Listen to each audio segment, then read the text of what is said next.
Well, welcome to episode 7 of Resistance and Renewal. I'm Emily. I'm Phil. Here we are. We are talking about pain today. Talking about pain. So maybe not a fun topic, but... Talking about pain, how about Amy Downs? So she's fun. She is fun. So we'll mix it up a little bit. But yeah, just everyone experiences pain. And how do we move through it in a way that resists and renews as Jesus people? And I do think, I think this has shown up in lots of our conversations, that there is just a challenge around pain and suffering that needs us to walk through it and understand who Jesus is and what the Bible teaches. And I really do believe, in lots of different scenarios where I've traveled and taught, I've looked at people and said the single greatest thing that we need to learn how to do is trust Jesus with our pain. And because it is interconnected into every other conversation. And it's like, when you're in pain, it's the loudest voice. Yeah. So you need to know how to steward that voice. Do you steward it unto the Lord, or do you steward it unto itself? And then other voices attach to it and become amplified. Yes. And it's like such a testing ground of when this is the loudest voice, what do I do with it? Oh, and it's so important, right? Because the power of pain is it reveals what you trust. And what you entrust your pain to you will become like. Yeah. I mean, that's really, at the end of the day, that's why pain has so much power, because not only the effect of it, but in the end, it's ultimately the most forming thing in your life. What you trust your pain to is what you will become like. And I just think that's why we have to have this conversation. And so I want to tell you, it's amazing. It's got a little bit of severance in it. And but I really believe that this is a significant conversation. So yeah, hopefully useful. Here you go.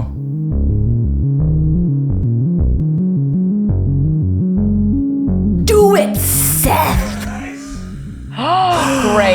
Great. Okay. Perfect. This is perfect the best. severance. This is the best way to open this episode. Are you into severance?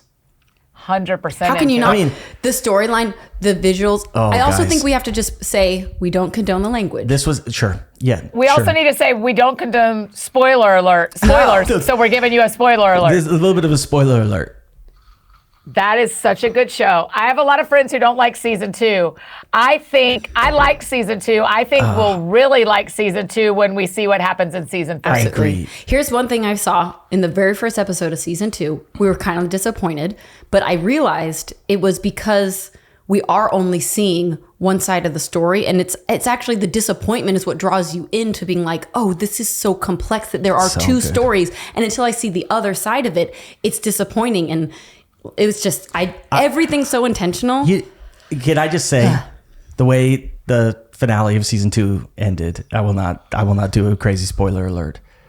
I was so upset. It really messed with him. But 24 hours. You know how you can only get upset in a context because you love something so much? It just totally, and it's interesting. I'm not trying to actually bridge meaning here, but the entire story is about pain, right? Like the greater narrative of the entire show of Severance is about how do you find freedom from pain, and this whole idea, this very evil kind of group that says, hey, we have a way of actually reconstructing your identity to free you from pain, but it's obviously doesn't work.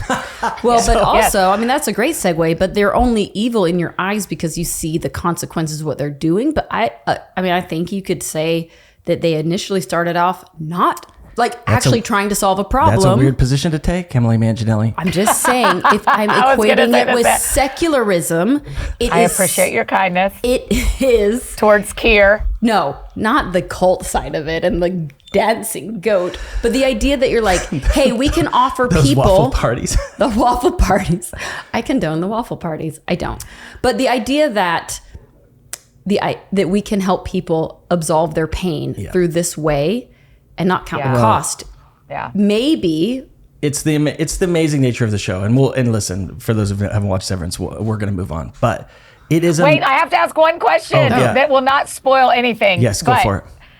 In the last scene, do you think it's Helly or do you think it's Helena? I have thought both things. Yes. Here's why this will definitely spoil something. So close your Well, ears. that's close your your choice. ears. That's your That's choice. your choice. Just skip The ahead 30 only seconds. way that Helly could have turned into Helena would have been with her father's blessing, and I don't think her father would have said yes. I think he's actually, I think he's Team Helly from now on, and that adds a whole nother layer of like her allegiance. And what if he gives, hey, if you stay Helly, will you do this? I can give you the life you want as Helly if you come on my side. I think every option's on the table. I would say that I do too. think some kind of conversation happened where she is now convinced she can find a way to keep her and any Mark alive. I think that's why she goes after him. But there is a distinct difference between the Helly that's stopping Milchick and the Helena that's like, Listen, like is. if we're just gonna live here for a minute and this very lighthearted conversation around Jesus and pain, here's what I want to ask: who killed JFK, Annie? Oh my gosh, Annie, don't let him get started. Weren't the papers boring? Weren't the papers boring? They were so boring. They launched him into like a JFK documentary binge. I have spent the last week of my life trying to build stories and conclude. It was disappointing. I was waiting for some kind of smoking gun. That's probably not a good phrase to say. Which is great. I mean, here's a great thing we can learn is sometimes the thing you're dying to know. I know. This is great for all of our friends listening that are single. You are dying to know why that breakup happened. You're dying to know why this or that happened. And then you find out and you're like, that's kind of a boring answer. Boring. Yep. Okay, good. Yeah. Sometimes the biggest gift you could be given is a boring answer that reminds you that you didn't have to know in the first place. Yeah. So true. Life is just life. So Oh, that's but it's been fun. It's been fun to escape my pain through trying to figure out There you who go. killed JFK. And watching Severance. Okay, so watching my Severance. question for you, though, as we get into a pain conversation, Phil, were you actually escaping or were you finding relief? No, Because I yes, think that's that's two fair. really different things. Can you and describe teaching the people- differences? Yeah, Annie? I absolutely can. Let's think about it like a whale. Whales can go really deep into water, which think of that as your emotions. We can go really deep into sadness or pain or stress. And every whale has to come up to the surface at some point to breathe. And so coming up for air is watching a documentary a night. Yeah. When we take the whale out of the water is when we're escaping. Oh, that's You're really not good. actually helping That's the a really whale, good but thought, you Annie. think if I got out of this pain all the way, Yeah. I would feel better. And the reality is you're actually removing yourself from the life you need. And so what that looks like, what that can look like is spending 6 hours a night and staying up till 3 a.m. for 6 nights in a row, trying to watch more documentaries. That's escaping. Yeah. Relief is, here's something that I think is fun that I'm Yeah. going to spend a little time on. Relief, coming up for air is Sabbath. Taking the whale out of the ocean is not leaving your house for a month. Yep. That's really good. Yeah, no, I definitely recognize, that's such a unique place that like TV and entertainment have because they really can live in such toxic places and such restorative places. And sometimes it's hard to really even kind of know the difference between them. But what I learned about myself is that there are when something is actually like inviting me to engage with it, that's for me an understanding that it is some form of restful, restorative kind of engagement. When it is actually about something that is just shutting off the noise, It's and like it is distinctly numbing you. It is about shutting down.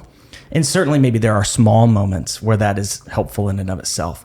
But when that goes into binge moments, that's where I am entering. So I could say with JFK, it's been a real curiosity of going, man, I feel like there are big things happening in our world, and I want to be a little more aware of the context of these conversations and not just the ease fringes of either political side and statements that are made. Sure. But It sounds like relief to me, where your personality and Yeah. my personality are inclined Yes. to binging and escaping. I think that's not escaping. I think Yeah. it sounds like you just are enjoying it and getting a break and coming back to your life. Yes. And I really, but it's interesting, right? Because I would say, even when I look at my own story, I would say my own story is marked by the desire to escape pain, maybe more than any other story. Like, so for me, even when I think about this, when I think about it in the, talking about Jesus and pain, or talking about even the way I use TV or entertainment in that place, it is interesting because I have to look back and go, oh man, I'm talking about probably the single greatest story arc of my life. How do I get out of pain? What does it mean to get out of pain? And learning all of the lessons I tried to get out of pain and didn't. And then still all of the ways in my own life, you create micro versions of them. And even in that's the challenge of the constant deepening place of going, for me, I would say coming to the conviction that like, oh, actually, there is no escape from pain. There's only healing from pain, and healing from pain only happens in the pain. It never happens out of the pain. And all of the invitation of escape is actually the false salvation of the world in different ways and different concepts. But that is the great storyline of my life. Is there a salvation route that gets me out of pain, and coming to the place where I discovered there is no salvation route out of pain? It literally doesn't exist. But there is salvation and there is healing, but it's only found when I move towards the pain, when I learn how to suffer in the presence of Jesus. And I think that it will be the lesson I have to keep learning over and over and over again. It is for sure like the Achilles heel of my broken heart. Can I find a way out of pain? I don't know. I don't know if either of you would say that. I think we would agree that pain plays a significant role in people's lives, but I don't know if either of you would say that's actually like your stories in a big picture too, or if that's unique to me. I would love to hear just even that place of your story in relationship to pain. Yeah, Emily, well, your personality is different than ours. Phil and I are built similar. I'm thinking about this. Yeah. Yeah. Pain is not. When you're using the whale analogy, I was kind of like, oh, well, I'm the whale that's just living like in the wrong level of the ocean. You know what I mean? It's more of an avoidance of pain. Like I don't let myself get affected by it, so I don't need to escape it. But that in and of itself is an escape and an avoidance. My Achilles heel is compartmentalizing. And so if I don't want to feel something, I don't. And so while I think that the same answer is walking with Jesus through the pain, like I have to let him take me deep enough to feel it, which is super uncomfortable for me. I'm not used to it, and I can function pretty well without it. Then of course that pain is still there, and it comes up in certain places, and it kind of, sideswipes me when I'm not expecting it. But I am very good at compartmentalizing, and it's something we've talked a lot about in our marriage. It's like I just don't like feeling emotions, and so I can pretty quickly turn them off. But I'm not hiding from them. I just am. So that's a lot of my personality and a lot of work Jesus has to do. But no, as growing up, avoiding pain, I just never felt it. If I didn't like something, I didn't do it. I just didn't. I sat with a mentor last week, and he said. He was asking me just kind of like a recap of my spiritual disciplines and kind of like what's my day-to-day look like. And I just went through him, and he says, wow, it sounds like you are really disciplined and pretty detached. Ooh. And I was like, huh? What? I thought you were going to celebrate me. Right, you're like telling me that because Emily, I'm the same way. Like one of my practices on Sabbath is I grieve almost every Sabbath because I will save pain from the week for Saturday morning. Wow. Because I'm like, I don't have time for that on a Tuesday. Yeah. I've got 8 other things to do, and I'm going to a dinner with someone who needs me to show up and help them think through this thing they're processing. And so what happened to me on Tuesday afternoon actually doesn't get to play into my Tuesday night. Right. And therefore, let me put it over here. And on Saturday, because a version of me in my 30s would have gone, I don't get to feel this tonight, and therefore I will not feel it. I don't get to put it away. Won't feel it. Yeah. Forever, quote, quote, because it does not stay gone. But that's what I would do, is go like, I'll put it over here. And now I am better at going, hey, you don't have to feel this right now. You Yeah. do need to figure out what this is, and therefore write it down for Saturday. Yeah. And spend some time on Saturday. It's I mean, really good. obviously, tragedies don't fit in that category. Right. I'm not saying if someone I love passes away, I go, oh, I can't wait to feel that on Saturday. Yeah. I mean, Yeah. like a disappointment on a normal day, a frustration on a normal day, loneliness on a normal day. I literally the other day said to the Lord, when my mentor said that I have some detachment I didn't realize. Number one, I wrote it down on my list for my counselor, where I was like, okay, she and I need to talk about what this means. Yeah. And what I started, when I asked the Holy Spirit about it, I said, okay, what would you have me do with this information? Yeah.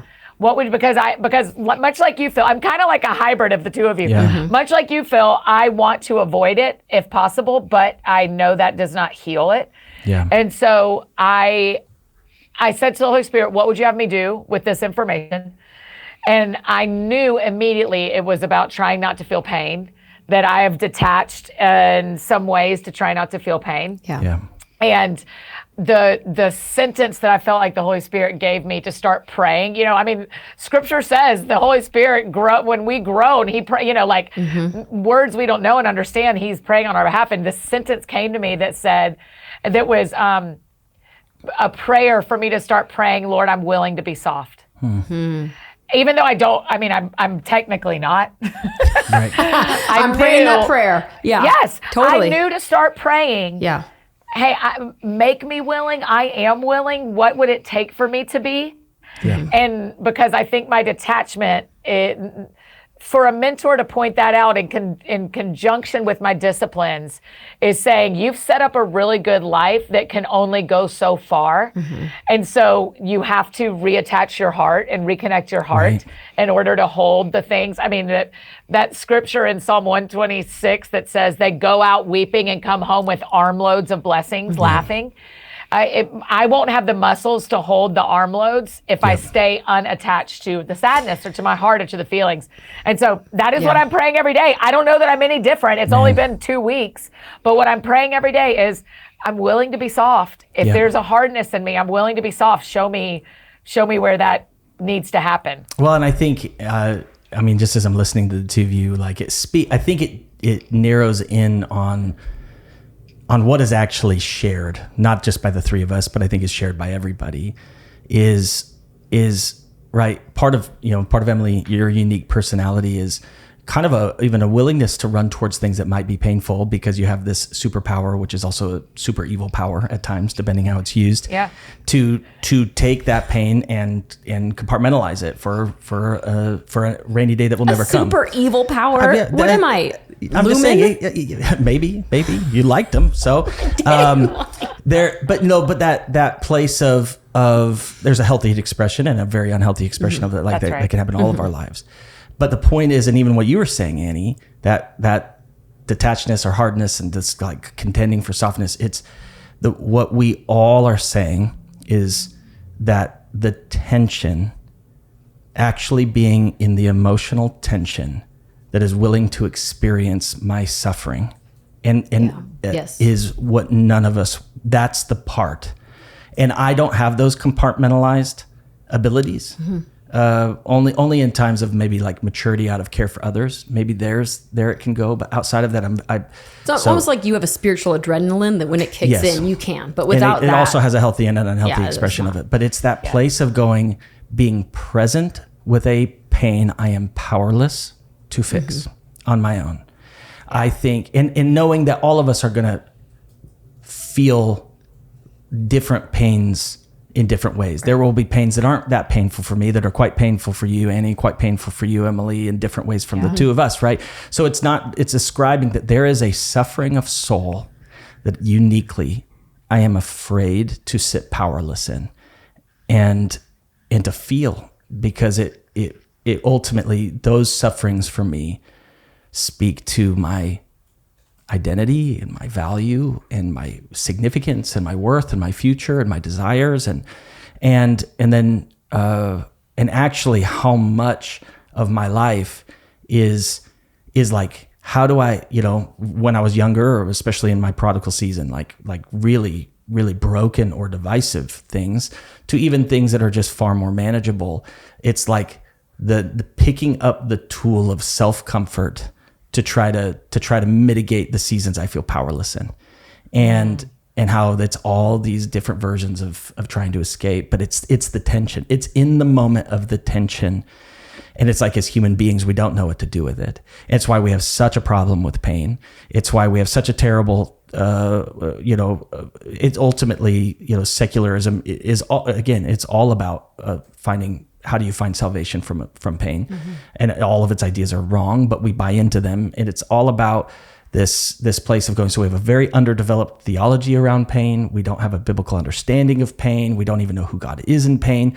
Nothing will disorient our belief about the character of God like pain does. Nothing will make us cause unbelief like pain. I mean, this thing, it has to be worked through in its unique expression it has in our lives to be really understood. Left too objectively, it doesn't always fit. But I mean, it's like this cancer in society, in the heart of every human, that pain has power to do things nothing else has the power to do. And even, I mean, we're all in ministry, so we sit with people in pain a ton. And I one thing that just speaks to that personal nature of it, babe, is like, I've noticed that when I'm sitting with people questioning the goodness of God, they question him once they experience pain, once they experience a loss, even though they are fully aware that someone else lost a baby somewhere in the world this week. Someone else's mother passed away from cancer. We know pain happens to others. It doesn't make us question God's goodness. So it's not actually a rational questioning. Often, Or, I mean, or maybe like it's not as honest of a wrestling, because when other people suffer, we don't question God's goodness. We have a theological answer for why. Yeah. But when it Do you know what though, Emily? That's when we're like, how can he be good in this? And it's like, it just, what? I sometimes think it's the opposite. Okay. There are times, my mom told me a story 2 days ago and about someone I do not know. And I thought, how in the world did the Lord let that happen to that person? But when it happens in my family, I go, okay, God, I mean, I'm sad and I'm disappointed and I'm hurt and this is tragic, but I believe you're telling us so. Like, I honestly, maybe it's a bizarre stance, but there are times, there's a stalwart is the word that's coming to mind, but I'm not sure it's the right word. There's a resolve in me. Yeah. There's a resolve in me when it's my story. There are more questions I have when it is someone else's story and I go, oh God, why would you let that happen? I don't think it's bizarre family? at all. I think it's maturity. I mean, I think that's because you've wrestled through pain maturity with would be God. never questioning it. I don't know. Well, it's really interesting. But you're not questioning God's goodness. You're saying, oh, this grieves me on behalf of those people, and I wish they knew God how I did, so they... I mean, aren't you a little bit like I hope they don't question God's goodness? I mean, literally 2 days ago, I thought, why would God let that happen to that family? Yeah. Well, that does not make sense in the way I understand God. But I'll tell you, and y'all know this very personally because y'all walked it with us. Our family went through tragedy a couple of summers ago when my sister's baby died. And I one of the things that happened is it opened up the mystery of God to me. On my best days, it opened up the mystery of God to me. On my worst days, I was asking questions like, well, I mean, especially when TJ was still alive, I was going like, hey, Jesus, you can still change the story if you want to. Why wouldn't you? Yeah. And I think, because I think that's part of what pain does, is it finds the unsettled parts of you. Oh, that's good. That's good. It will navigate to the It's thing. like the water that goes down in all the cracks we still have. The thing about what you believe that is somehow has this, like, it's not fully anchored. Yep. Pain will have a way of going, oh, right there. That thing, that idea, that belief, that part of you, that part of what you believe about God. And I think that, and that's what makes, part of what makes pain so challenging is because it then intimately becomes so personal. And so it is hard to, even though the nature of pain isn't personal, there's so much shared about it that we need to trust each other with. But it is that place where often what I find is really difficult for people about getting help in pain is they're longing to feel understood in the very unique nature of it. And there is a unique nature of it, but it's almost deceiving because the end result has a unique nature to it. but the formation process is probably very the same. But I do think I found that in my life. It's like pain. But you're saying people don't want to talk about it unless someone understands their exact same situation. And you're like, that's it's that place helpful, of, but it's not necessary because pain. Really works its mature way out. empathy that can sit in other people's shoes as well as possible is certainly a gift that is needed. Yeah. But often I found in my pain and as other, because I felt this, it's like you can't understand. That's the voice people of pain. that rushed to us when TJ died were other families who had lost infants. And since TJ died, it has been that. Y'all know this too. We have friends whose marriages have been through infidelity. Yeah. And it's like a secret club that they get phone calls in the middle of the night from other people who know that pain. Yeah. I have single women. I was at Home Goods on Saturday looking like an absolute drowned rat. I just woken up and gone to Home Goods. And a woman stopped me and teared up telling me the connection she feels to my pain because it is the same as her pain. It is, and I think that speaks to the power of why we have to be people who are vocal about our pain and vocal about trusting Jesus with it, because pain left to itself makes you feel very alone, and then it does its real damage.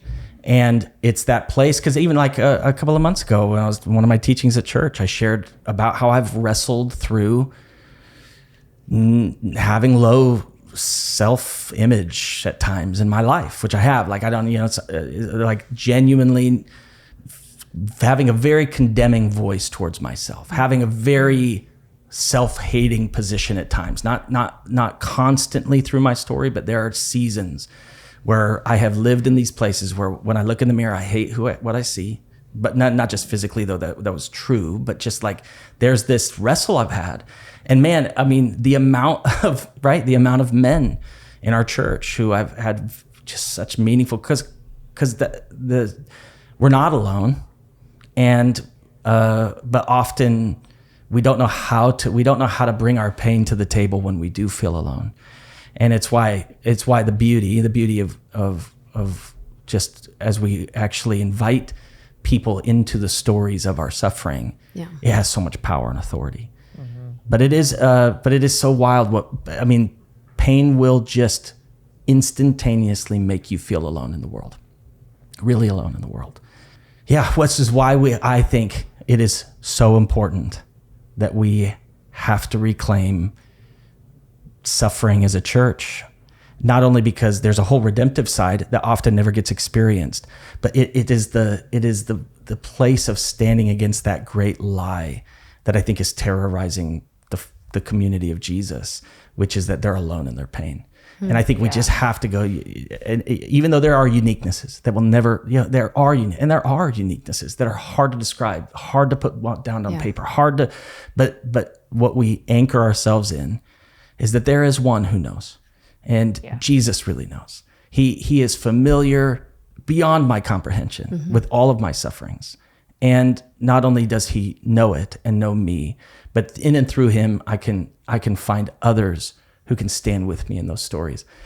And I just think it's so let me ask, I want to hear this from both of you. Like, for you, we're talking about kind of this reality of Jesus and pain in our lives. And part of it is how do you actually learn to trust Jesus with it, right? It's almost the unsaid thing of what we're talking through is the journey as a follower of Jesus is to actually learn how to trust Jesus with your pain and how to suffer with him, how to allow him into those stories so his redemption can happen. I'd love to ask both of you, how did you learn how to do that? What happened in your life that helped you actually learn how to trust Jesus in your pain? I mean, one of the first thing that comes to mind, Phil, is, and I will answer that, but also the reason we need to understand our theology of pain and suffering is because it is the secret sauce we have for our non-believing friends. Yes. And for the people in our lives who don't know the Lord that are also in pain and also Right. suffering. And while, like you said, everyone's pain is personal, but it's not unique. Like I have really personal pain that's really one of a kind for me about not being married. Yeah. I am one of 46% of our country that are not married, right? And so of that 46% of our nation that is not married, a lot of them aren't believers. Yeah. And so they don't know that there is hope for their pain and there is Jesus for their pain. And so one of the reasons for us to get a good solid theology around this and to experience it ourselves is so we can we're not doing it for others, but it will benefit our non-believing friends in our lives. For me, I mean, I think it is a constant thing I'm moving in is how does Jesus meet me in my pain and my loneliness? I remember the summer TJ died. A couple of things that y'all walked with me through at the same time happened. We had a real traumatic experience at our church happened that same week. I tore my MCL in my knee the next day. I mean, it was just in 8 days, I had 3 tragedies that any one of them could have been enough. And I remember saying to people at the time, my life is not hard, but this is a really hard version of my life. Yeah. And that still remains true. So Jesus in my pain has often been in my 20s and 30s about feeling lonely and rejected and unlovable. And then the older I got, the more tragedies happened. Yes. The more, and so just that's the nature of getting to continue to get older is that tragedies happen around you. Yeah. And so as that happened, and what I got to start doing is, because I had practice in things that are very important, but not the same size as my nephew dying. You know what I mean? Like there was some, I like to call it like the practice field in the game. Yep. I get daily. This morning I had to go get a new driver's license. It's the first thing I did today. And I had to wait in a very long line. And the whole time people around me are just chirping. And That's I real am pain. saying to myself, don't even pull out your phone because this is the practice for patience. You are doing That's something really good, for Amy. your muscles if you will just have a good attitude and be patient. It did not matter at all. Who cares? But it is doing something for my muscles. And so I'll end here that when it comes to trusting Jesus in my suffering, I have daily, weekly, smaller levels of pain and suffering that allow me to practice scrimmages, taking those. if you will. Yes. Yeah. Yes. Now I'm not downplaying. In the moment, those can feel really big, and they are. But because I get practice of feeling lonely on a Tuesday, and I get to say to Jesus, man, I feel so lonely today, and I know I'm not, and here's who I could call, and here's what I could do, but I'm coming to you because I feel really lonely. When there is a breakup and I am feeling devastated, I already have the muscles to go to Jesus because I talked to him on a lonely Tuesday. It's really good, Annie. Yeah. And I mean, and Emily, I want to hear your thoughts. But that place of going, hey, we have to reclaim spiritual formation. There are many small sufferings that we can escape from and think it's inconsequential. Right. But we have to choose But the consequence is actually when larger sufferings come. And it's that maturity going, and you don't have the muscles. Right. No. Right. Like here's an invitation of a small suffering, and I'm going to choose to actually walk through it and not avoid it. Gosh, that's really good, Annie. Emily, I'd love to hear. I'm going to stand in the line at the DMV without my phone. Because there will come a time where I need to be actually patient for something that matters. And if I haven't practiced that muscle in the line at the DMV, that is actually it was a spiritual practice for me today. If I don't practice when the line is too long at the DMV or at the airport or at the grocery store, I do not have the muscles for when life actually hands me a really painful waiting season. Right. And without complaining. I mean, that's grumbling and the complaining. I'm just laughing, thinking lines maybe. Phil couldn't do it, Annie. The place of my least Christ-like life. I don't know if I've ever been less Christ-like than in lines. I will tell you though, it comes in handy at Disney. It does. Yeah. Phil he's like, we can just go here. I'm I don't think that's where the line starts. My sinful, shifty side comes. All right, Emily. Yeah, I think because I am so good at not feeling emotions, I have to do a really intentional, I have to sit alone with the Lord. I cannot walk through pain with him in bits and pieces here and there, like I can often do the rest of my prayer life, the rest of my, like I have 5 minutes here, 10 minutes here, I can pray, but like that's not enough. I have to sit alone. I have to probably like almost evoke the emotion itself. Like I have to put on a song that makes me really sad. I mean, one of the reasons, going back to entertainment, I do not like watching TV is because if it's a dumb show, I feel like it's a waste of time. I like really thrive on efficiency. If it's not a dumb show, it's because it is capturing my heart and I do not want to feel that. Like Lost just devastated me for like 5 years. I'm like, never again. Yeah. Right? Like, so I or like even when we went and saw Hamilton. Yeah. I cried I had to talk to my counselor about it. I cried for like a day and I was like, why am I feeling this? It was a combination of the son dying, being a mother, but then at the end that I'm like, I think the whole show is about Eliza Hamilton. Like, it's like what about being a woman can I like bring to the world despite what my husband does? I mean, just like messed me up. And I'm like, I don't even want to listen to the music for a while, Yeah. So I have to intentionally draw myself into an emotive state, which is, and then I have to visualize sitting with Jesus. It's one of those times where, we go to our quiet place and we've talked about what ours look like. And I just have to like, I sit and I like hold his leg. Like that's where I have to be in my headspace to start feeling it. And so that's the first thing is like, I have to put myself in the position where my body and my mind feel the emotion. And then I think the other thing is I constantly in pain think about the suffering servant. Like there's nothing that I'm like, oh, it's so unfair. Someone misunderstood me. And you're like, oh, humans crucified their creator. Right. He was misunderstood. Right. Like you know it. We know the scriptures. We know the story. We know Paul's letters. We know that because he suffered, we will suffer. But like to be like, I have a God who not only did bleed, but could bleed. Yeah. I have a God who could bleed. He made himself hurtable for me. Yeah.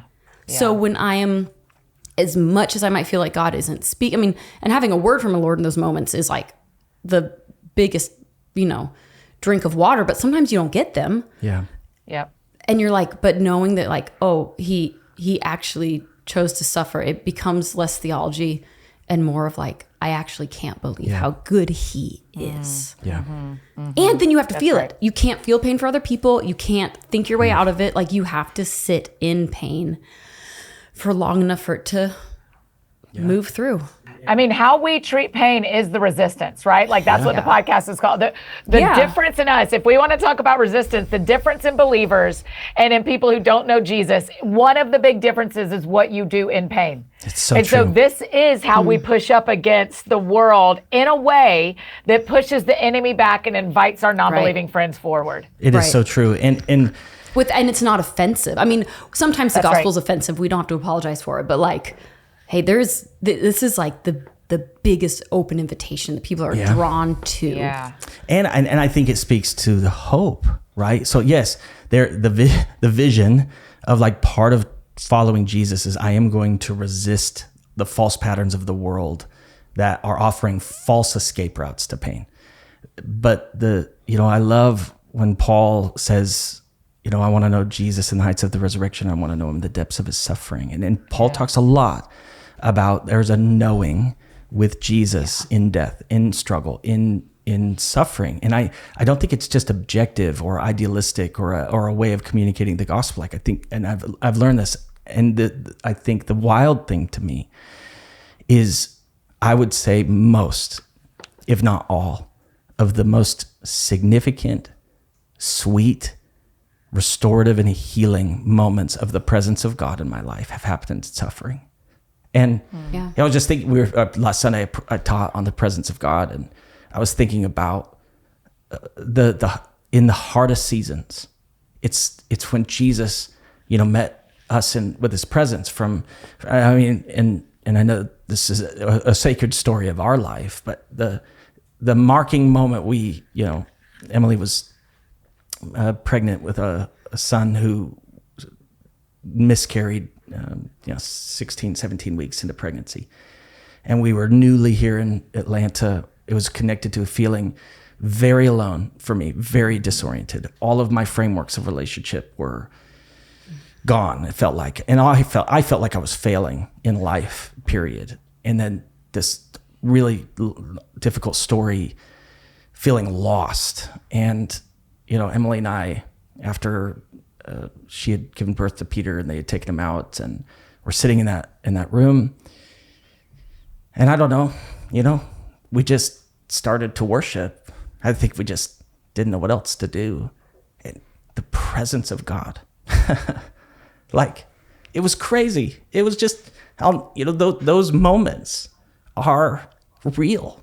Wasn't conceptual, wasn't emotional, wasn't theoretic. Like, the God of the universe showed up in Piedmont Hospital in the middle of the night in like so much pain. And it's like both one of the saddest days of our life, in some ways one of the sweetest moments of my life, right? And that's what only God can do. Only God can somehow take the greatest moments of pain and suffering and evil in our lives and then somehow weave a storyline of like, I look back on that moment and think of like, God, how great you are, how kind you are, like how, like, that's the reality of who Jesus is. And it's not that pain is one-off moments. It's not like that moment of pain and that moment of interruption of the power of the presence of God settled that story, but it's a sign and a witness of who he is and what he's like as we walk through those moments. And I think for me, it speaks, even when you were saying, Annie, that there is a real hope. But I didn't find it running away from the pain. I found it by just sitting in it and somehow, in whatever way I could, asking Jesus to come and be with me. And I think for me, that's probably the thing I've learned more than anything else. I have to learn, and you're both saying this too, and I think you both have a maturity of putting practices to this in ways. Mine is probably just a lot more messy. I just like put my headphones in and cry and yell at God, not mad at him, but yell out to God. And I just go like, you have to show up in this because I'm not okay. I often talk about it's like the cursed gift in my life. Like, I don't know how to be okay when I'm not okay. So that's hard sometimes. Imagine the fights, Annie. Imagine the fights. I'm great at being okay when I'm not okay. But yeah, me too. I just think what we're all pointing to is it's the promise of the gospel. And that not just in those moments, but a day really is coming when all things will be made new, when all sufferings will be made right, when true justice will come in the restoration. So I think, let me just kind of, as we're bringing the conversation, if there was one thing that you would, people who are listening to this, who either maybe they're walking in a pain story. Probably all of us are walking through some level of a pain story, but maybe it's a real thing happening in their life right now, or it's a past story. Like, what would your invitation to them be about walking with Jesus in pain? Well, first I'd say let's speak first to the people who are living in the daily pain. Right now, I'm in a daily pain. I'm not in an acute pain. I'm not going to the ER emotionally. I have the sniffles emotionally, right? Yeah. And so what I would say is, if you are currently in a place where you've kind of got the sniffles, where there's pain because you're human, and there's pain because it's earth, and there's worries and all that kind of stuff, this is when we get to practice how we're going to handle acute pain. Yeah, and so I'm getting to practice right now by going to Jesus in a daily way, in a less intense way. I get to practice what my muscles will do when it's acute. Yeah. And if you are in acute pain right now and you actually don't know what to do, and you're listening to us say, go to Jesus, and that feels like that's like telling you to go to Mars and us wishing you well getting to Mars, then you need to get other humans involved in some way. Yeah. Call a mentor, a pastor, a counselor. So if you don't have a person you can talk to because you're leading a church and you can't talk to anybody, or because you're leading your family and you can't talk to anybody, this is when you pay a therapist who by law can't tell what you're telling. and you get a chance to release everything and let them give you the tools. Yeah. This is why I think Christians should see Christian counselors. Yeah. Is I want my counselor to hand me tools and supernatural tools. Yeah, it's so good. And so I think if you hear us say, go to Jesus in your pain, and you don't actually know what to do, you need another human to walk with you up close in it. That being said, something we hear John Eldredge say all the time is, if it isn't true for the children in third world countries who are being trafficked, if the healing isn't true for them, it's not a true theology of healing and suffering, you know? And they don't have $10,000 to pay for a counselor that they can see or go to an intensive. And so the Holy Spirit can heal you. Yes. He has grace, and all you have to do is ask. But if that feels insane to you and you think, I wish someone would help me, there is someone to help you. Oh man, that's so good. Yeah. Oh, hey, make it a default position when you don't know how to go and be with Jesus, go and be with some Jesus people. Yeah. That's right. That's the sentence. That's just, man, that's just like, that's good. Really, it's so true. Em, I would love to hear. No, I mean, that's such a good answer. I don't have anything practical to add, but I will say that to add on to your story about Peter is that Jesus met us in the room. We were surrounded by his Holy Spirit, but part of what made that so powerful is because we knew that's where Peter also was. Yeah. So I know this is not practical. And again, Annie, how you're like, hey, you say go to Jesus, you don't know what that means. I'm going to say something and maybe you guys can give a practical step in it. But like, I would say, like, reframe your mind that pain is not telling you how absent God is, how bad God is, how he doesn't care about death or suffering. Pain is the reality of life without God, and it makes the cross so much more beautiful. Yeah. Because pain is about loss. I mean, pain is something has been lost or something desired is not, right? It's like this absence, but all of that is fulfilled, if not in this life, in the life to come for those who are in Christ Jesus. And like, in pain is when I want the gospel to taste the most sweet, because I recognize that everything I'm feeling will be absolved one day. And every loss I have, will be fulfilled one day. And it's not like this bunny out of a hat. It just makes it, but it's this reality that like, it's not just that the presence of God was with us. It's that Peter was also in the presence of God. And like, what else do I want from life than for my children to be with the Lord? So there's this reframing of the gospel in pain that I think we cannot do without the experience of pain.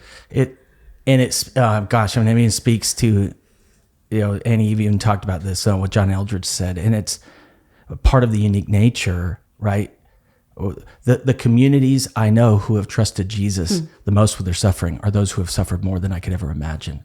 That when I lived in the UN refugee camp, and a suffering that I could not imagine, I met a community that trusted Jesus more than anyone I've ever met. And part of that is, and that speaks to this awareness that we all have, that it almost makes us freeze, that we can kind of have a healthy but a faulty understanding of going, man, my life is comparatively, I don't suffer. And I'm not saying that when we're talking about tragedies, all of us have, and many, but when we're talking about our day-to-day life, I think that's part of the challenge of suffering as an American. We could go, right now there are people living in levels of unbelievable poverty that and we kind of almost conditionalize it, and it just makes me think of what I remember this time that I heard Bill Johnson, and again, this is a sacred story, and I love and have met Bill and Eric as a real friend in my life, but Bill was talking about his wife who passed away from cancer, and even that place of contending for healing and not seeing it happen. And I was just so marked by this thing that he said, and not only he said, but he lived. And it's become this like constant invitation for me. This is probably the one practice I've picked up is, I remember him just saying like, there will come a day where no faith to trust in the goodness of God is required. You'll just be with him. And I just remember saying like, this is the rarest gift I'll ever have to offer Jesus, that I trust that he's good, even in the darkest moment of my life. Yeah. And I just thought, well, just the wisdom of a father. But I've in my own life, I've even come to this place of going, yeah, because you want to know what a lot of my pain is, and I don't minimize it. It's the feelings of rejection or uncertainty or insecurity or being misunderstood or a situation not going well. But I was even recently, like, I felt like really misunderstood in a situation, and I just stopped and I just said, Jesus, you knew what it was like to feel misunderstood. Gosh, I carry such a small cross comparatively. Like, if following you is picking up your cross, why am I so lucky to have such a light one? And I just in my mind thought, I can offer this to you as a gift. Here's a cross. Here's the smallest, pettiest cross. I feel misunderstood, but I want to honor you. I want to tell you you're worthy of feeling misunderstood by. Like, it's that moment of hearing that from Bill changed this place of going, oh, when I suffer, I want to offer Jesus a gift he's worthy of. And I have what do I have to offer? Almost nothing. And it's almost like any time pain has entered into my world, there's this new voice that's like, oh, I can give Jesus a small little gift he's worthy of. And I think it's become a new invitation for me that I've never really understood before. Because I do just want to offer Jesus something he's actually worthy of. Mm-hmm. But it took me so long to get there, to understand that. Yeah. But it's, going back to the point, I only got there because of Jesus people. Yeah. I think most of the time, the palpable presence of God is going to be his people. Yeah. And we just need to learn how to entrust our suffering to other people. Yeah. Man, I don't even know where to close this. I think we should, but I think I'm just really thankful. Just even for both of you kind of having this conversation with real pain in your life. I really want to see a revival, not of pain, but of the church believing Jesus is good in the midst of it. Yeah, that word Annie used, like stalwart, like what a gift it is that in this moment I can be stalwart. Yeah. In the Lord. Annie, any last thoughts? No, yes, one. I just listened to a book on heaven, and they said a very similar thing to what you said, that there are a handful of things that we do on earth that we will not do in heaven, and one of them is worship through pain. Yeah. And once we are there, we don't have any more pain. And so this is a unique earth-side experience. Don't miss the chance. Oh, I love it. Man, so good. Annie, we love you so much. I love y'all too. I love being in this with y'all. Okay, and next time we get to sit down and have a conversation with you, we'll make it a little more fun. This is fun. Just being with Jesus people is fun for me. Fun. So, and listen, if for anyone who's listening to this, genuinely, we don't minimize pain. I don't minimize pain. Yes. I don't think it has the authority to write your story. It shouldn't, but I don't minimize it. Yeah. It's real. You matter. It matters. If you don't know what to do with your pain, I just think the greatest thing you can take away from this is go find a Jesus person you trust and say, will you help me take some steps? And here we go. Let's just keep following Jesus, yeah? Yeah. That's right. Okay. Love you, Annie. Love you, Annie. Love y'all.